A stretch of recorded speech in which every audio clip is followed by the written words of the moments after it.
Pre 82 godine, 17. juna, osnivanjem aeroputa započeo je civilni vazdušni saobraćaj u našoj zemlji. Prva linija bila je između Beograda i Zagreba.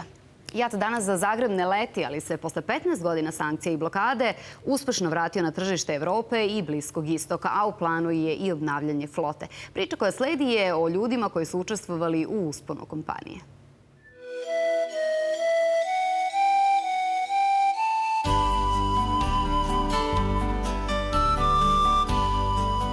U vremenu kada nam nisu bile potrebne vize, svet je bio naš, a do sveta se bez mnogo razmišljenja putovalo jatom. Po mnogima bile su to zlatne godine domaćeg vazduhoplovstva, vreme kada se napredak beleži u stalnom porastu broja prevezenih putnika, broju novootvorenih linija i stalnim obnavljanjem flote. Nije bilo kontinenta na koji nisu sletali jatovi i avioni. JAT je nekad bio velika kompanija, poznata kompanija u svetu, radilo se na vrlo visokom nivou. Ja sam imao neki dosta visoki položaj, bio sam šef jedno vreme, školovao sam.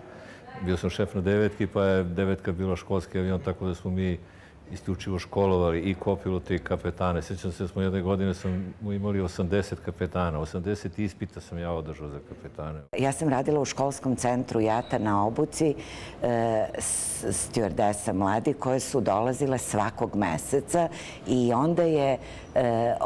onda smo ih vodili na letove za New York. To su bili njihovi letovi za upis dozvole i praktično polaganje ispita. Dobrodošli na JAT Airwaysom, zajednički let sa Montenegro Airlinesom za Timor. Tokom decenije i po ratova, sankcija, ekonomskih kriza, Tivat je bio jedna od linija koja nikada nije prekidana. JAT Airways na 82. rođendan vraća se na mesto koje je nekada imao u Evropi. Protekla godina po broju prevezenih putnika sustigla i onu iz 1990. a da nije svetske ekonomske krize, rezultati u ovoj bili bi znatno bolji. Planovi su ipak veliki, pre svega modernizacija flote.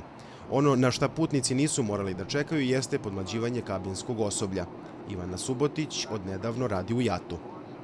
Bukvalno sam se probudila jednog dana i rešila sam da želim da se bavim ovim poslom. I kako je onda išlo? Gde si se prijavila? Prijavila sam se u školski centar JAT-a. Posle 12 godina umeđu vremenu je raspisan konkurs za prijem novih stjuardesa koji je pružao prvi ugovor od 3 meseca.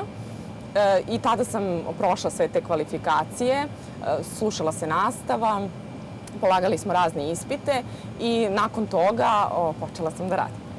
Da bi mlađe kolege obavljale svoj posao što bolje i odgovornije, bitno je i prisustvo starijih kolega. Dragica Simonović je perser i instruktor kabinskog osoblja. Svi su odgovorni i odlično rade svoj posao. Dobro, tu i tamo nekad neke sitne greške koje se uvek isprave odmah, jer ovo je posao koji zahteva dosta poznavanja detalja kojih morate da se pridržavate svaki dan. Kroz JAT-ovu flotu prošlo je mnogo aviona. Mnogi od njih više i ne lete, a mlađe generacije ne sećaju se drugog aviona osim Boeinga 737-300, koji samo u JAT-u leti već 24. godinu.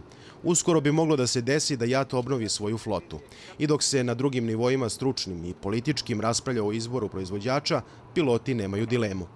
Svi vole, vežu se za avion i kao i za kola, ljudi koji dugo voze jedna kola, vežu se za taj auto. Međutim, sigurno je mnogo bolje i svrsishodnije leteti nov avion koji je lakši i jednostavniji za održavanje i cena održavanja je mnogo manja, a nama bi sigurno prijelo da letimo nov avion.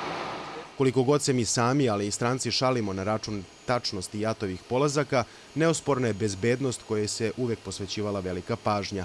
Pre 5 godina JAT je proglašen za najbezbedniju aviokompaniju u Evropi. U 82 godine istorije JAT Airwaysa stalo je mnogo zanimljivosti. Tako 13. februara 1978. godine Marija Todeva na redovnoj liniji od Beograda do Sidneja u avionu Boeing 707 dobila sina koji će kasnije dobiti nadimak JAT-kom.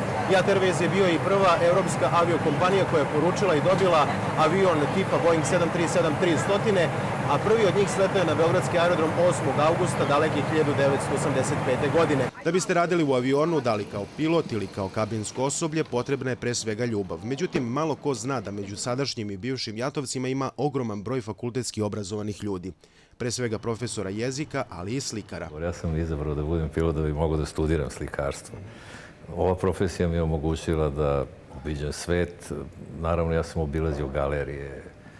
Skoro sam nešto sedao i sabirao. Ja sam proveo 2 godine u Metropolitan muzeju po 24 sata. Naš avioprevoznik obeležava 82. godinu postojanja i 62 godine kako postoji pod imenom kojim je stekao svetsku slavu. I dok čekamo da vidimo da li će ime biti promenjeno, čime bi nestao jedan od najprepoznatljivijih svetskih brendova, evo šta je našim sagovornicima bilo prvo na umu na pomen JAT-a. Pa pre svega tradicija. 8 stjuardese i avion. Multikultural kolektiv koji je bio Jugoslovenski aerotransport. Puno truda i rada velikog broja ljudi koji su voleli tu firmu. Sigurni avioni, lepe stjuardese, šarmantni piloti. Do neke nove prilike, u ime i uz odobrenje zaposlenih, želim vam prijatan i udoban let na avionima JAT Airwaysa. Vladimir Bobetić, Fox televizija.